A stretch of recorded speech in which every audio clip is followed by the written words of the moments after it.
सभा में उपस्थित सभी महानुभाव एवं प्यारे दोस्तों को हरि रामानंद का जय हिंद।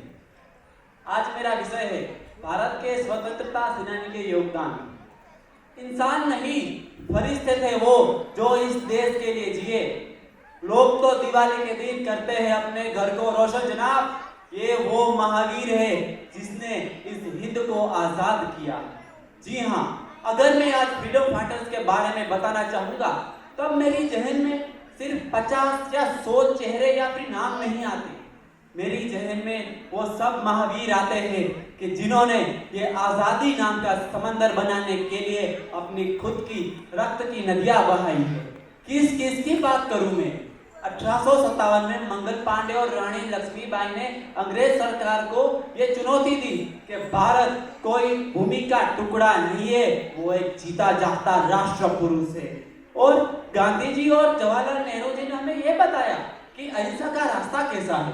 तो भगत सिंह, सुखदेव और राजगुरु जैसे नौजवानों ने हमें यह बताया कि त्याग किसे कहते हैं, बलिदान किसे कहते हैं, शौर्य किसे कहते हैं। और आज जब हम वुमेन एम्पावरमेंट की बात करते हैं ना, तब मुझे मैडम कामा याद आते हैं कि जिन्होंने विदेश की धरती पर सबसे पहले हमारा राष्ट्र ध्वज फरकाया। और जब अंग्रेज सरकार उनको गिरफ्तार करने आई तब उन्होंने कह दिया कि हाँ गिरफ्तार कर लीजिए, लेकिन ये राष्ट्र आजाद होकर रहेगा। और कैसे कैसे लोग हमारे देश में हुए। चंद्रशेखर आजाद की बात करूं या फिर वीर सावरकर की या फिर हमारे कच्छ के श्याम जी कृष्ण वर्मा की, कि जिन्होंने इंडिया हाउस की स्थापना की। और ये फ्रीडम फाइटर्स मतलब ये फ्रीडम फाइटर्स वो नीलकंठ है, ये फ्रीडम फाइटर्स वो नीलकंठ है जिन्होंने खुद विष पीकर ये आजादी का अमृत दान दिया। इस सब के बारे में हम जानते हैं, लेकिन ऐसे तो कितने नौजवान हैं इस देश में जनाब कि जिन्होंने अपना बलिदान दे दिया और इतिहास के कुछ पृष्ठों पर वो शायद गायब हो गए। और ऐसे अनसंग हीरोज के बारे में हमें नहीं पता। क्या हमें पता है कि झांसी के कारू भगत ने 1942 में क्वाइट इंडिया मूवमेंट के तहत अंग्रेज सरकार की ट्रेन तोड़ दी थी ट्रेन के मार्फत, कि जिसके उसका ट्रांसपोर्टेशन ना हो।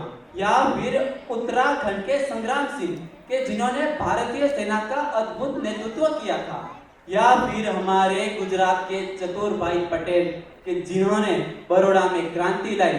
या फिर हमारे चरोतर के सरदार वल्लभ भाई पटेल के जिन्होंने हमारे देश को एकजुट किया। या फिर हमारे सुभाष चंद्र बोस के जिन्होंने आजाद हिंद फौज की रचना की और अंग्रेजों को मार भगाया। या फिर महात्मा गांधी जी जिन्होंने करेंगे या मरेंगे नाम के सूत्र को सार्थक किया।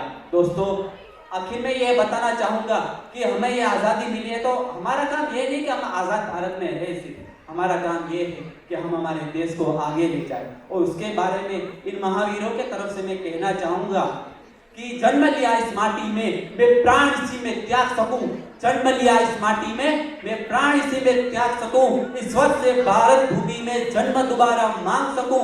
यही भावना जब हमारे अंतर मन में आएगी, यही भावना जब हमारे अंतर मन में आएगी, तब पूरी दुनिया माँ भारती की आरती फिर से गाएगी।